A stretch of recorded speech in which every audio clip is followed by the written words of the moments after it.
Hi, my name is Katie. I am a salon receptionist and I'm the social media manager for Malcolm's Haircutters. And today I thought I would come on and answer some questions for you all. Hi! Hi! I have a guest. It's me. It is me. Okay. Okay, what am I gonna do? Skylar's gonna ask me some questions. I'm going to ask some questions. I'm gonna talk really loudly over those sirens outside. I have a good mic now. We might not be able to hear them. Oh, great. Okay, let's see.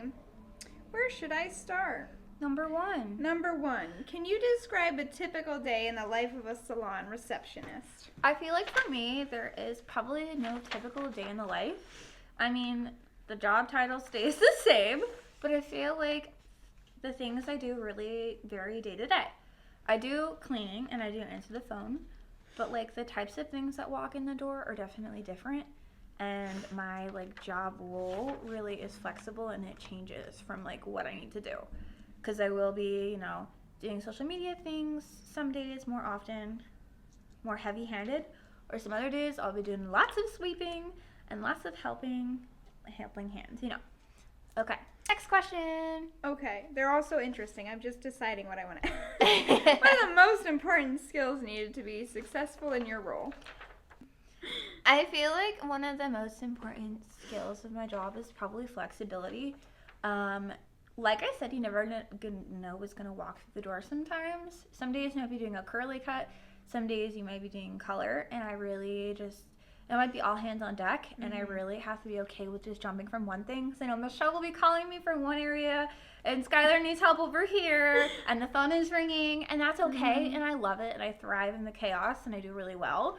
But you just have to be okay. And just go, and it's fine. I feel you're very helpful because sometimes somebody will call on and your first instinct, especially, I used to be receptionist temporarily before I was doing clients. Somebody calls in, I need a haircut, I have short hair, and you're like, great, put them in the book for short hair, and then they show up and they have short hair, fine, thick and textured, and I'm like, oh, this is going to take me more than the 30-minute allotted space. Yeah. So I am very thankful that I have somebody that's like, oh, it's short, okay, but what kind of short hair do we really have inquisitive. Here? I'm like, is it curly? Yeah. Is it straight? Is it wavy? Thick? Yeah. I'm like, do you feel like it's moderate to average, like thickness? Yeah.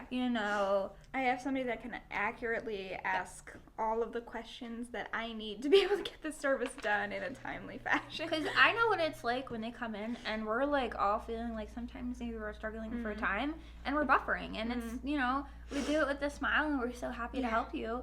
But I don't want anybody to feel like they're struggling and I really am here to help. And I want everybody to have everything that they want done with their hair. So it's so important to have somebody, who can ask all these questions to make sure that everybody gets exactly what they want for their hair.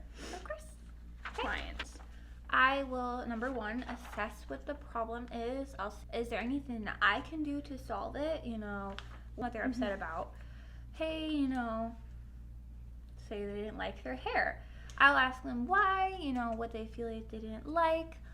And if it's something really out of my hands, I will just be extremely kind and compassionate, and I will just listen to them, and I will get them somebody that can help them. I will get them the stylist, I will get them the manager, I will do whatever I can in my power to make sure they're fully satisfied and would like to come back. I feel like we don't be having that problem too often. We don't. Sometimes though, even a frustrated client, sometimes people just we're human and we have bad days, and they come in and they're just frustrated because I don't know, I don't know what your life is like, but you might have something that's making you very frustrated. You're not gonna be frustrated after you talk to her for 2 seconds. No, and I'll even just listen to you. Like if you're just having a bad day and work was really hard and job was really hard, traffic was rough, I will just listen to you and I will try and help you as much as possible. I like to listen and I will do whatever in my power. I'll talk about my cats if I need to. I'll do what I can to help you. Yeah. Okay. Manage appointments to ensure there are no mix-ups. Well, I make sure I know how long the appointments are. Everything is pretty mapped out on how long it takes, but I will also double check when I'm booking an appointment if there is a special note in there, because generally if they have curly hair, if they have really long or thick hair, we'll make a note just so we know if they need extra time. because a lot of the times, like if there's really long and thick hair, we know maybe they need an hour to blow dry instead of 45 minutes. So I know that like, oh, Skylar might need more time to blow dry, and I don't want her to run to her next person. Or if they need less time, because I know some colors, you guys don't need the full hour. Sometimes I don't need the whole hour and a No, half. they don't need a whole hour and a half, so we'll just shorten it. Wonderful, we get to see more faces. So, okay. How do you keep track of salon inventory and product stock? Well, weekly I will do inventory, which is where I print out papers and I manually count the inventory myself. And then once a month on a Saturday, either me or Michelle will do inventory where we count and make sure everything is good. And if there's any mistakes, we will find them and fix them. And that is how we do that. What's the most rewarding part of your job? The most rewarding part of my job is being able to help my stylists and friends create beautiful bomb hair. It's so rewarding to help people feel confident in themselves, and honestly it's great to capture that too. Like as my job with the social media part, I get to capture the happy smiles and I get to capture like the before and afters. You know, if a mom came in because she didn't get to treat herself very often, she chopped off her hair and like, you know, made her feel like a brand new woman. Like I'm so happy I got to be a part of that process and really help her. I feel it's so rewarding to be a part of the process and really like get to interact and like help along with everything. It is so rewarding to me.